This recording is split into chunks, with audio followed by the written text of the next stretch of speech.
Governor, ano po muna ang reaksyon ninyo dito po sa utos ng COA na magkaroon po ng fraud audit sa flood control projects po dyan sa Bulacan? Yes ma'am. So maganda po 'yan kasi malalaman natin talaga kung ano ba nangyari, kung ito ba ay latag mabuti yung budget o naibigay ba itong mabuti o paano ba. Yan po 'yan at syempre yung sinasabi ng Pangulo na na-approvean daw iyon. So yun po na kasi nung nag-visit po kami ng Pangulo, nagkaroon kami ng ocular inspection. Kasama ako.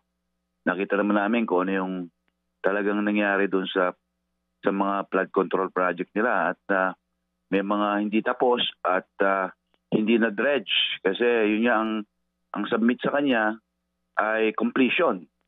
So nakita niya yung katotohanan at talagang nakita niya talaga may mga tubig pa yung ibang mga kababayan natin. May mga tubig pa at talagang sa bahay, sa labas ng bahay, talagang andun pa yung mga gamit nila. Nakakaawa po. Kaya maganda po yun. Maganda po yung inanong COA na yun. At tiyakin lamang mabuti kung talagang yan ay nailagay mabuti, nailatag mabuti yung budget. Ano po? Sige po. Governor, puntahan natin yung sinasabi niyo po na pinasyalan ng Pangulong Marcos Jr. nitong nakaraan lang. Tinawag po niyang palpak yung dike project po dyan sa Bulacan. Para lang po may kaalaman yung mga nakikinig sa atin, ito po ay 96.4 million. Yan po ang ginasta sa proyekto na yan. Ano daw po ang dahilan kung bakit bumagsak, Governor? Actually, substandard. Substandard. Yung mga nangyari ditong paggawa nitong mga dike na to. At nakita naman namin kung gaano kalalaki yung mga size ng mga bars o steel bars na ginamit doon sa prepping na ginawa nila. Doon sa desilting doon sa ginawa na paglagay ng mga dike. Paglagay ng dike. At nakita naman niya talaga na hindi rin natapos at nagulat nga siya kasi mahaba pa, almost 200 meters yung hindi tapos.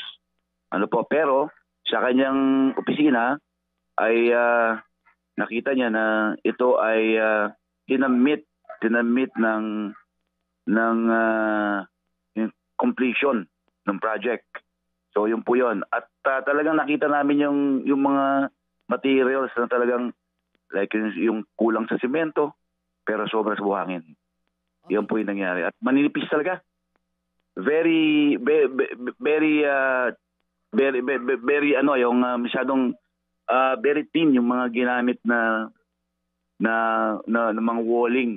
Para sabi ko nga sa kanya, sir, parang itinapal lang Ganun Tapos yung palang mga yan, na mga project na yan ay nakapackage yung desilting, yung dredging. Pero hindi ginawa At yun, tinanong namin sa mga kapitan kung ginawa talaga, ay tinanong niya talagang hindi raw nag-dredge. Oo.